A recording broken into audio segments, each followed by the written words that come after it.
பிரியமானவர்களே, இயேசு கிறிஸ்துவின் இணையற்ற நாமத்தில் உங்களை வாழ்த்துகிறேன்.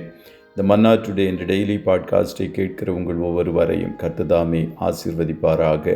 சங்கீதம் 86:5 இப்படியாய் கூறுகிறது: ஆண்டவரே, நீர் நல்லவரும் மன்னிக்கிறவரும், உம்மை நோக்கி கூப்பிடுகிற யாவர் மேலும் கிருபை மிகுந்தவருமாயிருக்கிறீர் என்பதாக.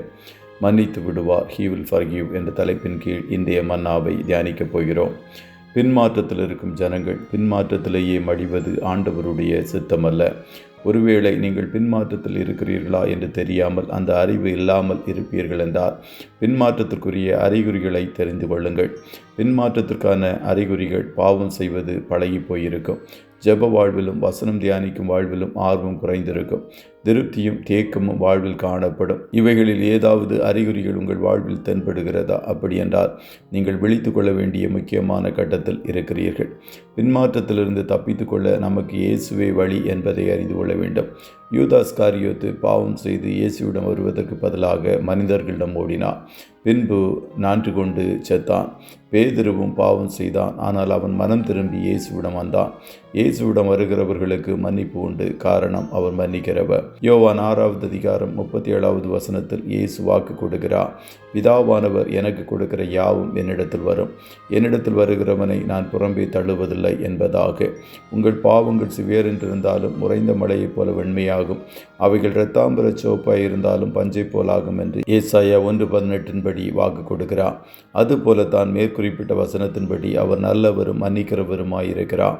இயேசு நம்மை மன்னிக்கும் போது போனால் போகட்டும் என்று கடமைக்கென்று மன்னிப்பதில்லை, மாறாக அவர் கிருபையை நம்மேல் பொழிந்து மன்னிக்கிறவராய் இருக்கிறார். சங்கீதம் 86:13 கூறுகிறது: நீர் எனக்கு பாராட்டின உமது கிருபை பெரியது, என் ஆத்துமாவை தாழ்ந்த பாதாளத்திற்கு தப்புவித்தீர் என்பதாக.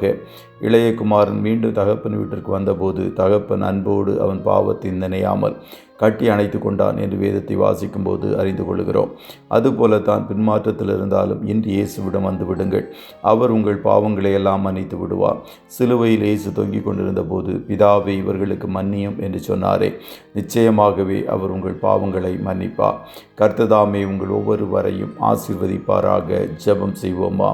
அப்பா பிதாவே, உம்மை நன்றியோடு துதிக்கிறோம்.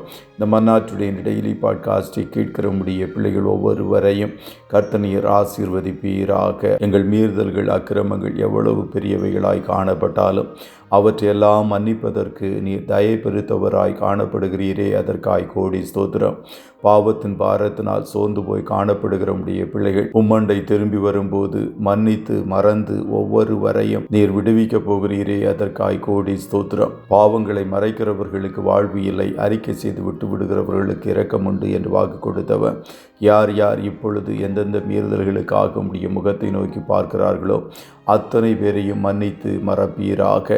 இன்றைய தினம் நம்முடைய பிள்ளைகள் கையிடுகிற வேலைகளை ஆசீர்வதியும், போக்கிலும் வரத்திலும் உடனிரும், கண்ணின் மணி போல காத்தருளும். ஆட்டுக்குட்டியானவருடைய இரத்தத்தின் பாதுகாப்பிற்குள்ளாய் ஒவ்வொருவரையும் கொடுத்து இயேசுவின் நாமத்தில் வாழ்த்தி ஜெபிக்கிறோம் நல்ல பிதாவே.